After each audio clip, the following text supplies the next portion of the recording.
Jujutsu Kaisen ने सबसे ज़्यादा sad and emotional chapter drop कर दिया है इस वीक। स्पॉयलर्स समझ लो। हम सब जहाँ गोजो की विक्ट्री सेलिब्रेट कर रहे थे, वहीं पर गेगे के डिफरेंट प्लान्स थे। सो हम सबको पता तो ये था कि गोजो जब तक ज़िंदा है स्टोरी प्रोग्रेस नहीं करेगी आगे।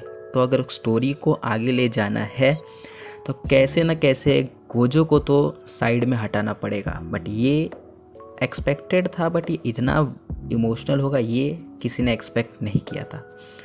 आज कोई इंट्रो नहीं होगा, सीधे चैप्टर स्टार्ट करते हैं। चैप्टर स्टार्ट होता है विद गेटो, जो कि गोजो को यो कह के बुलाता है, जो कि हमेशा उसे बुलाता था, एंड जिस पर गोजो थोड़ा शॉक होता है।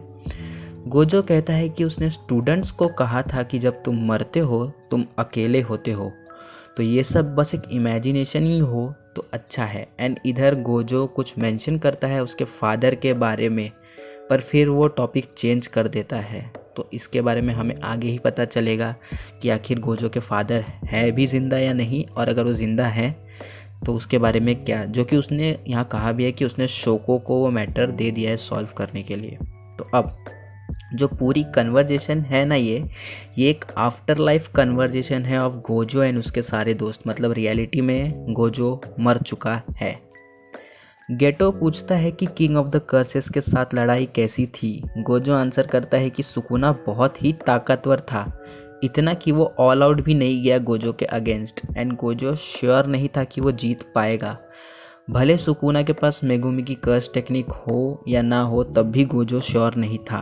बट इस पर गेटो भी सरप्राइज होता है कि सुकुना ने गोजो से ये एडमिट करवा लिया कि वो वीक है सुकुना से। नेक्स्ट गोजो कहता है कि उसने सब कुछ दिया इस फाइट को, अपनी बॉडी को ट्रेन किया, टेक्निक्स जो सीखे थे वो सारे इस्तेमाल किए, अपने टैलेंट को अच्छी तरह से तराशा इस फाइट में, और वो चाहता था ये सब सुकुना को रीच करे। नेक्स्ट गोजो कहता है कि ये लड़ाई मज़ेदार थी। गोजो कहता है कि वो सुकुना के लिए सॉरी फील कर रहा है क्योंकि वो ऑल आउट नहीं जा सका, जिस पर गेटो कहता है कि अगर गोजो सेटिस्फाइड है ना इस फाइट से तो सब कुछ ठीक है।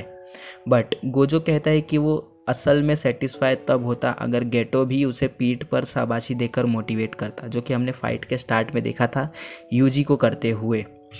डैम, मैं झूठ नहीं बोलूँगा, यहाँ से पूरा मूड इमोशनल हो गया था पढ़ते टाइम ये चैप्टर को, क्योंकि यहाँ पे ये रियलाइज़ हो चुका था कि ये कोई पास्ट नहीं है, ये एक आफ्टर लाइफ कन्वर्जेशन है। गोजो खुश है कि वो किसी बीमारी या ओल्ड होकर नहीं मरा है, बट उसे कोई उससे भी ज़्यादा स्ट्रॉन्गेस्ट अपोनेंट ने मारा है।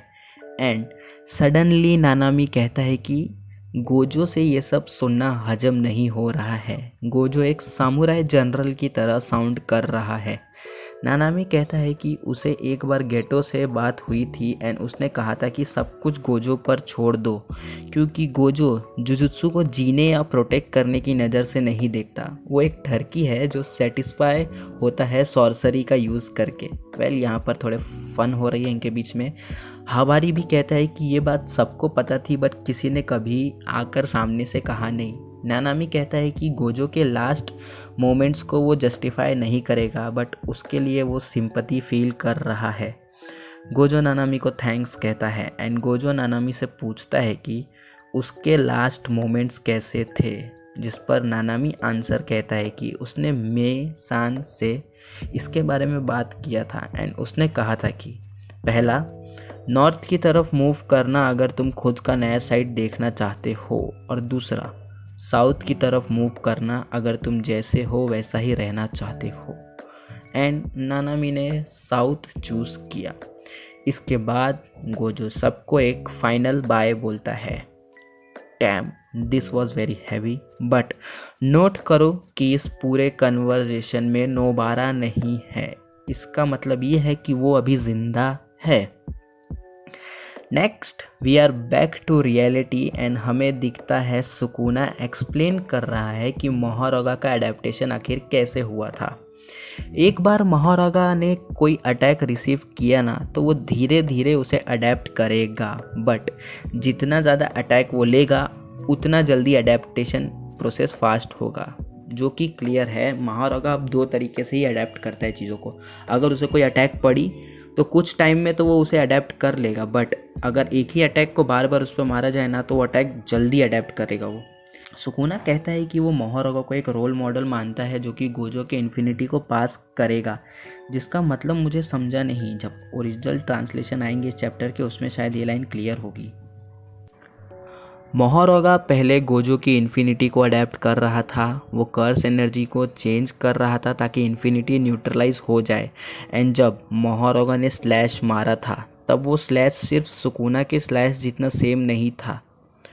वो स्लैश इतना पावरफुल था ना कि वो गोजो को नहीं बल्कि स्पेस और वर्ल्ड को टारगेट कर रहा था। एंड अगर पूरा वर्ल्ड कट हो सकता है तब इन्फिनिटी मैटर नहीं करता। डैम। एंड नेक्स्ट हमें गोजो की बॉडी दिखती है जो कि आधी कट हो चुकी है। उसका टॉर्सो खड़ा है एंड ऊपर का पूरा भाग ज़मीन पर है।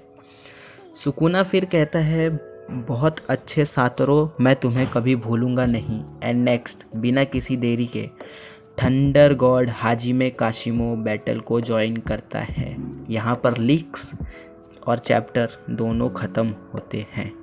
वेल ये चैप्टर बहुत ही इमोशनल था एंड फ्राइडे को इस पर अच्छे से बात होगी, बट कुछ चीज़ों को अगर मैं हाईलाइट करूँ तो जो गोजो के फादर वाली बात थी वो एक पिन पॉइंट होके मेरे दिमाग में अटकी है। क्या गोजो के फादर का रोल कुछ है सीरीज़ में और हमें आगे वो दिखेगा।